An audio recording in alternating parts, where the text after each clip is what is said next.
निकाह कुछ लोगों से जायज़ नहीं। दुनिया में इंसान की वजूद को बाकी रखने के लिए कानून खुदा के मुताबिक दो मुखालिफ जिन्स का आपस में मिलना जरूरी है। लेकिन इसी कानून के मुताबिक कुछ ऐसे भी इंसान होते हैं जिनका जिनसी तौर पर आपस में मिलना कानून खुदा के खिलाफ है।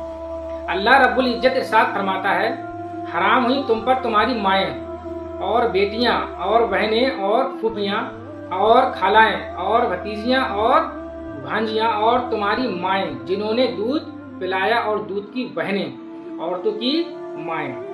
कुरान करीम की इस आयत करीमा से मालूम हुआ कि माँ, बेटी, बहन, फूफी, खाला, भतीजी, भांजी, दादी, नानी, पोती, नवासी, सगी सास वगैरह से निकाह करना हराम है। माँ सगी हो या सौतेली, बेटी सगी हो या सौतेली, बहन सगी हो या सौतेली, इन तमाम से निकाह हराम है।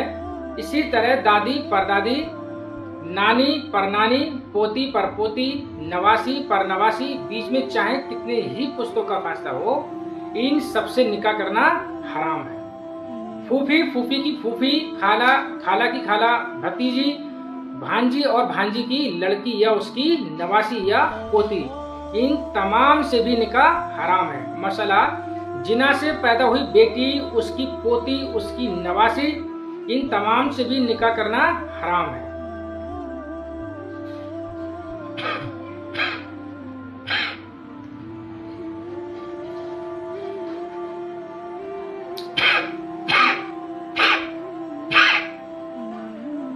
हदीस हजरत उमरा बिनते अब्दुल रहमान हजरत मौला अली रज़ियल्लाहु ताला अन्हा से रिवायत है कि सरकार मदीना सल्लल्लाहु ताला अलैहि वसल्लम ने इरशाद फरमाया, रजाअत यानी कि दूध के रिश्तों से भी वह रिश्ते हराम हो जाते हैं जो विलादत से हराम होते हैं। यानी किसी औरत का दूध बचपन में पिया तो उस औरत से माँ का रिश्ता कायम हो जाता है। अब उसकी बेटी बहन है, उससे निकाह हराम है।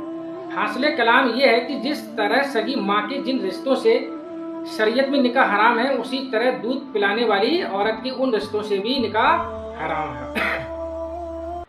निकाह हराम होने के लिए 2.5 बरस का जमाना है। कोई औरत किसी बच्चे को 2.5 बरस के अंदर अगर दूध पिलाएगी तो हुर्मत यानी कि निकाह हराम होना साबित हो जाएगा। अगर 2.5 बरस की उम्र के बाद पिया तो हुर्मत या साबित नहीं होगी, यानी कि निकाह हराम नहीं होगा। हजरत अबू हुरैरा रज़ियल्लाहु ताला अन्हु से रिवायत है कि सैयद आलम सल्लल्लाहु ताला अलैहि वसल्लम ने इरशाद फरमाया, कोई शख्स अपनी बीवी के साथ उसकी भतीजी या भांजी से निकाह ना करे। सेकेंड पार्ट इंशाल्लाह कल पेश करेंगे आपके साथ पास में। सेकेंड पार्ट इंशाल्लाह कल पेश करेंगे।